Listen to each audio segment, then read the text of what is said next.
19 मार्चला गुढीपाडवा आहे आणि इकडे आपण बघू शकतो 19 मार्चला संपूर्ण महाराष्ट्रात पाऊस बरसण्याची शक्यता असणार आहे। विदर्भातल्या या सगळ्या जिल्ह्यांमध्ये पावसाची शक्यता असेल। येलो अलर्टवर विदर्भातले हे सगळे जिल्हे आहेत। आपण बघितलं की 18 तारखेला विदर्भातल्या बऱ्यापैकी जिल्ह्यांना ऑरेंज अलर्ट दिलेला आहे, मात्र 19 तारखेला ऑरेंज अलर्ट नसून येलो अलर्ट हवामान खात्याने दिलेला आहे। म्हणजे 18 तारखेच्या तुलनेने 19 तारखेला पावसाची जी शक्यता आहे ती तीव्रता जी आहे ती कमी असणार आहे। यामध्ये विदर्भातल्या सगळ्या जिल्ह्यांचा समावेश आहे।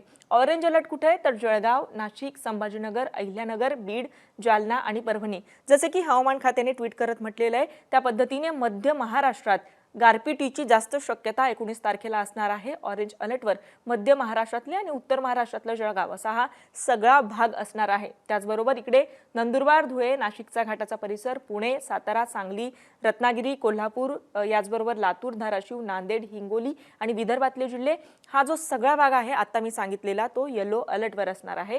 तसेच पालघर, ठाणे, मुंबई, रायगड, सिंधुदुर्ग, वाशिम आणि बुलढाणा इथे हलक्या ते मध्यम स्वरूपाच्या पावसाच्या सरी बरसणार असल्याचं सुद्धा या मॅपच्या माध्यमातून हवामान खात्याने सांगितलेलं आहे।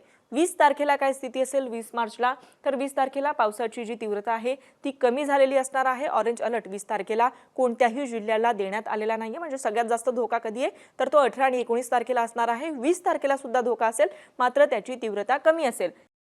शिकूया AI ची क्रांती, चला करूया MSCIT। आजच नजीकच्या MSCIT केंद्रात आपला प्रवेश निश्चित करा।